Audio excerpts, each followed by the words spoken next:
um treinador pessoal faz ou pode fazer bastantes coisas. Pelo menos na minha concepção, aquilo que um treinador pessoal faz é estar ao serviço daquilo que são os objetivos e as necessidades do aluno ou do atleta ou do cliente, do que lhe quiserem chamar. Basicamente é o treinador pessoal que, a partir do momento em que começa a trabalhar com uma pessoa, com um cliente novo, é o treinador pessoal que passa a estar responsável por prescrever e por planear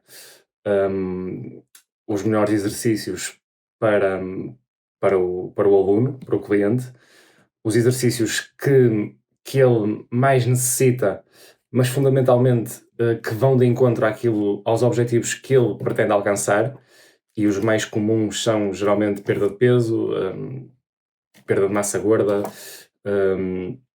ganho de massa muscular, às vezes não tão comum, mas também acontece trabalharmos com pessoas numa perspectiva de reabilitação, de recuperação de lesões.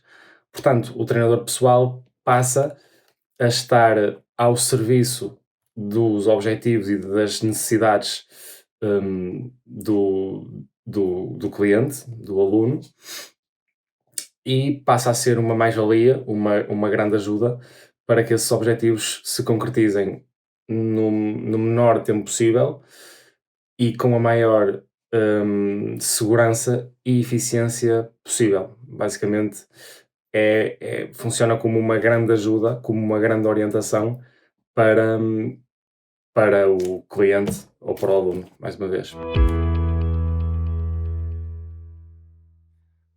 Quanto aos sítios onde nós trabalhamos, eles podem ser muito variados. Basicamente, eu posso definir como os sítios mais óbvios, os principais sítios onde um treinador pessoal pode trabalhar. Posso defini-los como nos ginásios, ao domicílio, ou seja, quando o PT, o treinador pessoal, o personal trainer, se desloca à casa do seu cliente, ou ainda em contexto outdoor, que nesta fase até está muito em voga, nesta fase de confinamento. Eu diria que são estes os três principais sítios em que o treinador pessoal trabalha: ginásio, outdoor e domicílios. Geralmente, nem sempre, mas eu diria que quase sempre, pelo menos no serviço convencional de treino personalizado, o treinador trabalha sozinho. Trabalha sozinho, mas geralmente está inserido em equipas de trabalho. Por exemplo, se estiver inserido, se o treinador pessoal trabalhar num ginásio, está inserido numa equipa de treinadores pessoais. Se trabalhar por sua conta, por conta própria, em contexto outdoor ou em contexto de domicílio ou até em contexto de um pequeno estúdio, aí já não está inserido numa equipa, trabalha sozinho e trabalha por sua conta. Portanto, são basicamente estes os três sítios onde o treinador pessoal trabalha: ginásio, domicílio e outdoor.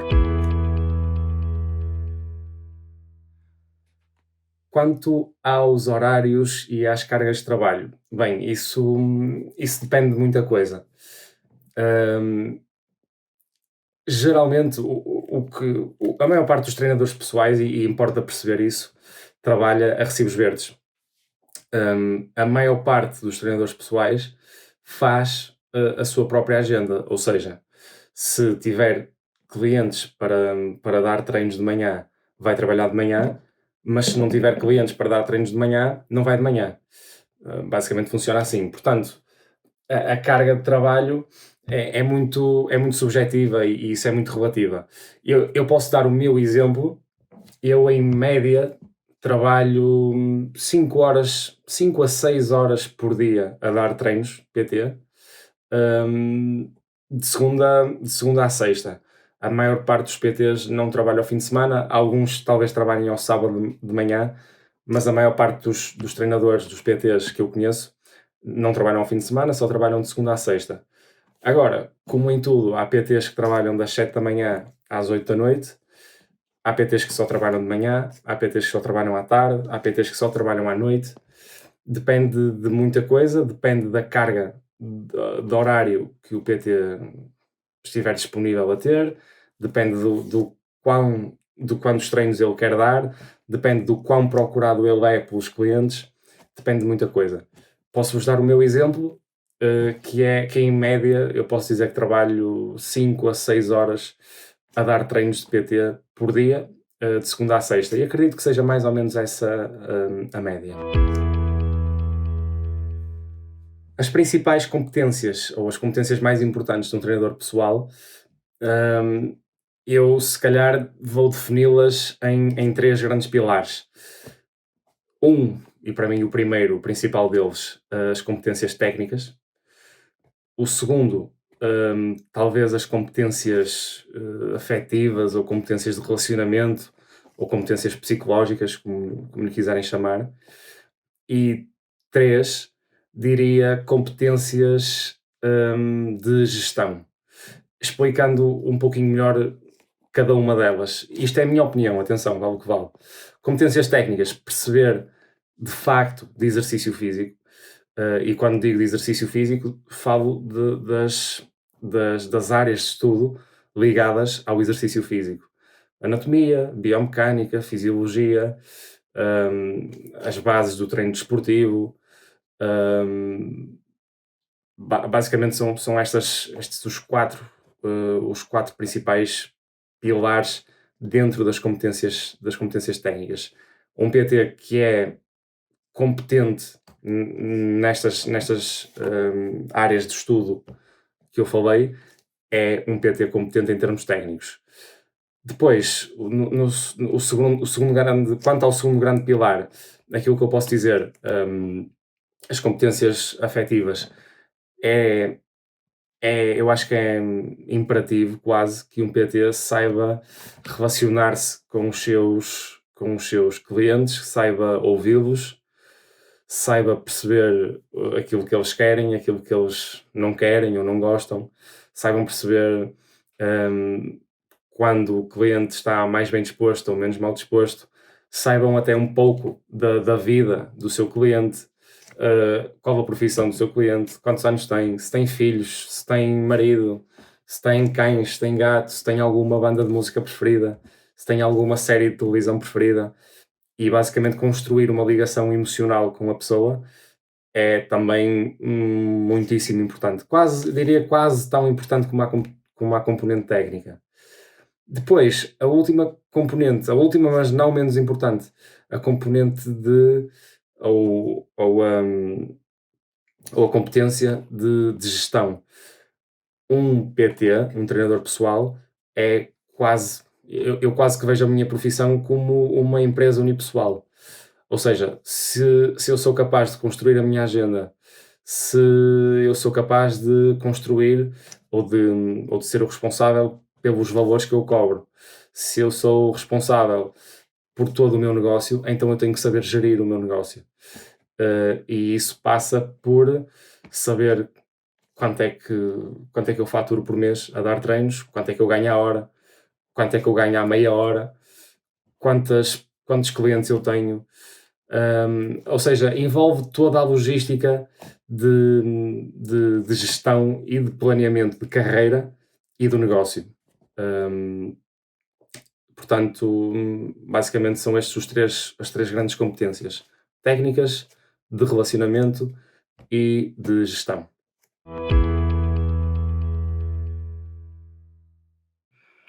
Quanto aos traços de caráter que um PT deve ter, eu acho que esses traços de caráter de um PT de sucesso não fogem muito aos traços de caráter que qualquer profissão exige.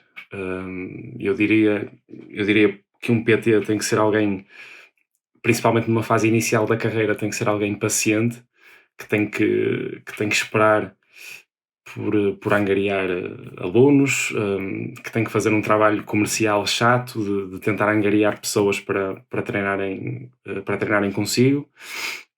Tem que ser alguém resiliente para superar os momentos em que as coisas não correm tão bem, em que de um mês para o outro muitas pessoas deixam de treinar connosco ou simplesmente não estamos a conseguir chegar ao número de pessoas que pretendemos.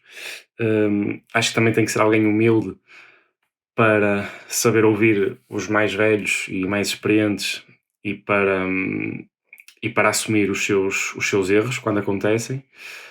Acho que deve ser alguém curioso, com vontade de aprender mais, com vontade de estudar mais, de saber mais sobre as mais variadas áreas que eu noutras respostas falei e mencionei. E acho que também deve ser uma pessoa empreendedora, porque para todos os efeitos nós PT gerimos o nosso próprio negócio. Gerimos a nossa agenda, a nossa carteira de alunos, os valores que cobramos, ou seja, gerimos a nossa marca e, portanto, para isso, para que a marca tenha sucesso, é necessário que o dono da marca, que somos nós, sejamos pessoas empreendedoras e que pensem à frente. Portanto, acho que são estes os traços fundamentais para quem quer ser um PT de sucesso. O meu percurso académico até ser treinador pessoal, bem, eu acabei o 12º ano, portanto fiz toda a escola primária, a escola básica. Depois no secundário ingressei na área de Humanidades, fiz os 3 anos, 10º, 11º e 12º. Na altura, por não ter acabado com uma grande média, não consegui entrar na faculdade onde eu queria, que era a Faculdade de Desporto da Universidade do Porto, e então entrei numa escola privada, no ISMAI, no curso de Educação Física e Desporto. Fiz lá o meu primeiro ano, e depois desse primeiro ano pedi transferência para a FADEUP, para a Faculdade de Desporto da Universidade do Porto, onde concluí a minha licenciatura e hoje sou licenciado em Ciências do Desporto pela Universidade do Porto, pela Faculdade de Desporto da Universidade do Porto. Posterior a isso, concluí também uma pós-graduação numa escola chamada Fitness Academy, em Personal Training avançado, que basicamente me deu ferramentas muito interessantes a todos os níveis, para pôr em prática para aquilo que eu queria realmente ser, que era treinar pessoas de forma individualizada.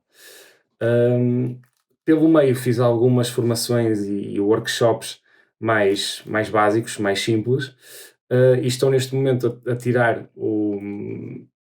estou a meio de um MBA em consultoria online do fitness, pela MANS, que é uma das maiores escolas de formação do país. E, portanto, neste momento, este é o meu percurso académico ao nível de licenciatura, de universidade e também de formações extra-universidade. Quanto ao ordenado médio mensal, esta pergunta é difícil de responder, porque antes de responder eu tenho que contextualizar a minha resposta, que é, basicamente neste momento, dentro da profissão de personal trainer, de treinador pessoal, de PT, nós podemos trabalhar fundamentalmente e basicamente de duas formas. Uma, pagando uma renda ao ginásio onde nós trabalhamos, que é o meu caso.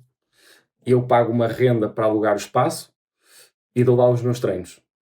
Toda a faturação dos treinos, ou seja, todo o dinheiro que eu ganho a dar treinos, é para mim. Eu não tenho que contribuir com nada para o ginásio. A minha contribuição é pagar a renda.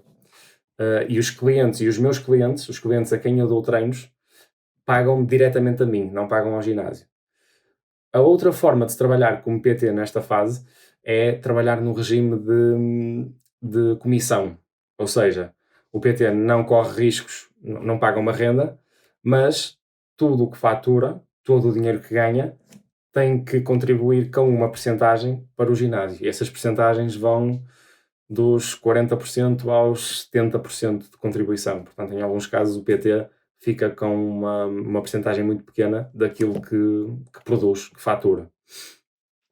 Posto isto, eu acho que há uma média de ordenado mensal para os PTs que trabalham em regime de renda e haverá uma outra média para os PTs que trabalham em regime de comissão com o ginásio. Para os que trabalham em regime de renda, eu não sei, não me vou basear em factos, nunca fiz nenhum estudo sobre isso, mas acredito que o ordenado mensal de um PT que trabalhe em regime de renda andará à volta dos 1.200, 1.200 euros por mês, por aí, limpos. Para um PT que trabalha em regime de comissão, a média é mais baixa. Eu diria que talvez ronde, em média, um PT em regime de comissão talvez ganhe entre 800 a 900 euros. Claro que no meio disto tudo há PTs que ganham 5.000 euros por mês e há PTs que ganham 500 euros por mês, como em todas as profissões. Mas eu diria que as médias se cifram mais ou menos nestes valores que eu mencionei. Um aspecto que gosto muito do meu trabalho, na verdade que adoro no meu trabalho, é sentir ao final do dia que tive um papel importante ou que estou a ter um papel importante no desenvolvimento ou na vida de algumas pessoas.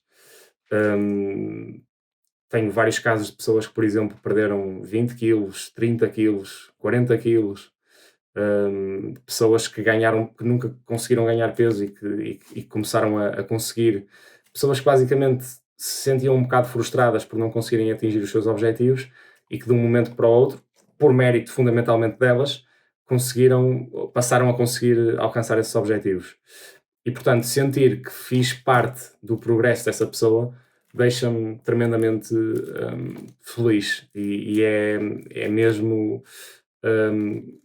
compensador. Quanto a coisas que não gosto, ou a uma coisa de que não gosto, para mim é fácil enumerar, que é a dificuldade em ter um horário fixo de trabalho.